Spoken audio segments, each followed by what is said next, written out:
संकल्प हमारा।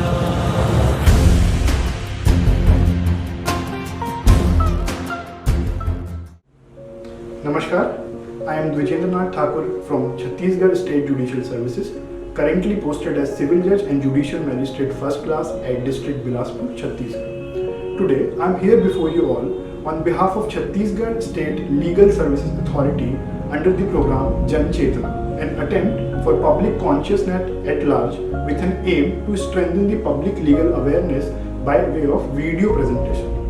Today, under the Jan Chetna scheme, we will discuss about the current situation prevailing in our state as well as in our country due to coronavirus and laws applicable in lockdown and importance of precautionary measures, especially during the lockdown period. Before moving forward, I would request you all to kindly subscribe our channel Jan Chetna on YouTube, where the judges of Chhattisgarh State Judiciary will present the laws in easy and understandable language for common people. The videos will be available not only in English but also in Hindi and Chhattisgarh. First of all, I would like to share certain statistical information with you all. That the coronavirus is on a very growing speed in India. Almost 75 lakhs cases have been already reported. When we talk about Chhattisgarh, the number has already crossed 1,50,000 and the casualties are about 1,500, which are increasing at a very alarming rate. About 40% of the total death tally in Chhattisgarh was recorded only in first 10 days of the October. I don't intend to create panic or chaos by sharing above statistical data regarding coronavirus, but I want to remind you all that so far there is no vaccine or medical treatment available for the disease. So please follow the guidelines, rules of the government issued from time to time, maintain social distancing, wear your mask and cover your face, maintain hand hygiene and be safe in your own house. Do not come out until extremely urgent or unavoidable. Question might come, why we have chosen this topic? The answer is, during the lockdown and in unlockdown phase, we observed a very peculiar trend in the types of cases which the court had to deal.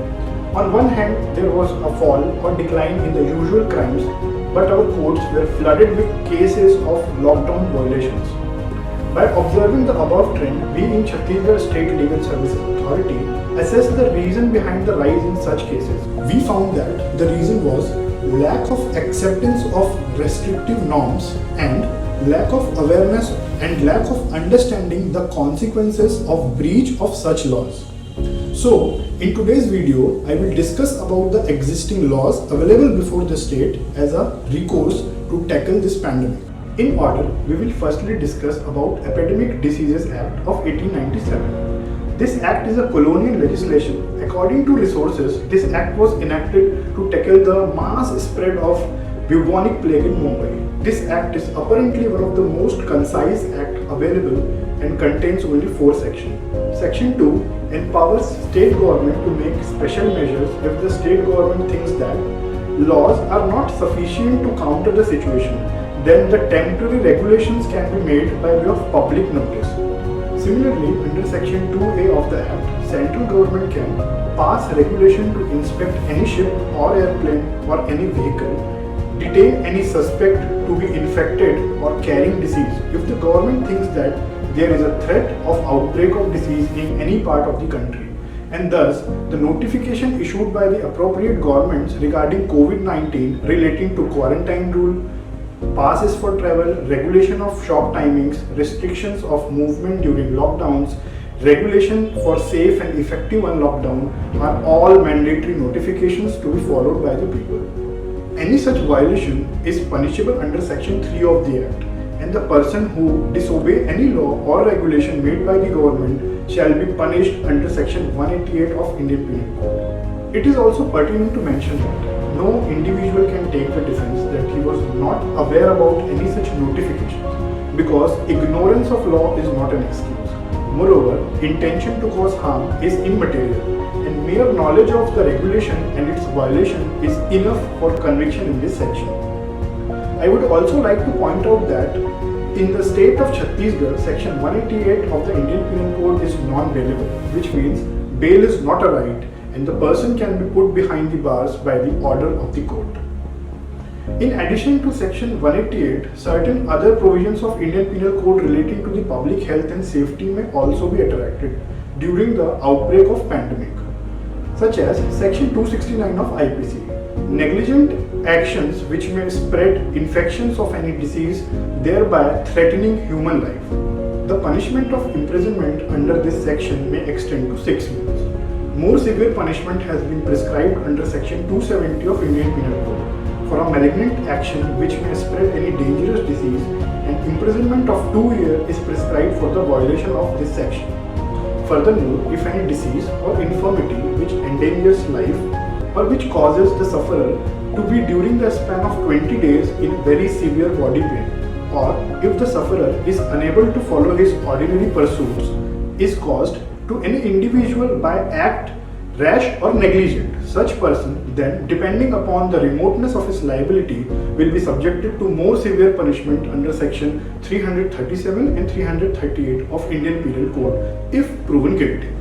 We have also noticed certain instances when medical staff and police officers were intentionally obstructed, and in some places they were assaulted while performing their official duties during the time of lockdown and testing, which resulted into certain injuries due to the act of the people of the locality.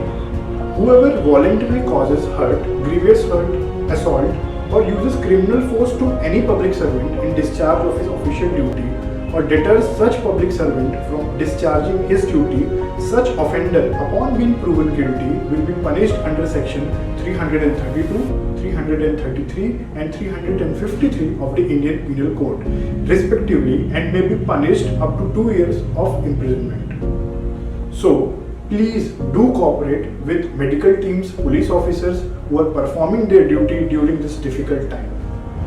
This is not only our moral duty, but its violation may in fact result into stringent legal actions against the wrongdoers. Now we will discuss about Disaster Management Act of 2005. It is also one of the recourse available before the government. Primarily, the objective of this act is to provide relief measures and rehabilitation to the person affected. Disaster Management Act of 2005 covers all man-made and natural disasters which are beyond the coping capacity of a community. It also provides power to the government to act against anyone not abiding by the governmental orders and regulations. Under Section 6 and 10 of the said Act, COVID-19 has been declared as a national disaster.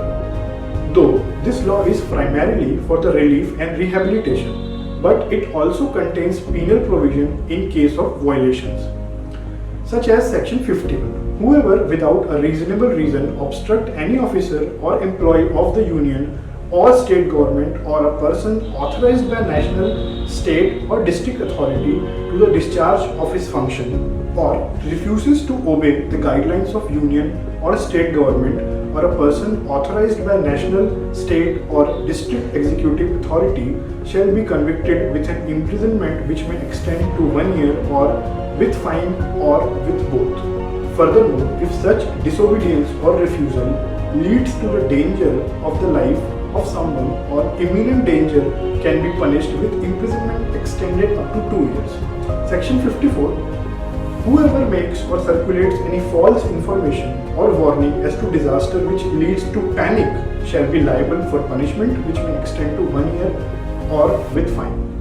Under Section 65 of this Act, the government has power of requisition of resources or services, and if any person disobeys any order made under Section 65 of the Disaster Management Act, he shall be liable for punishment under Section 57, which may extend to 1 year or with fine.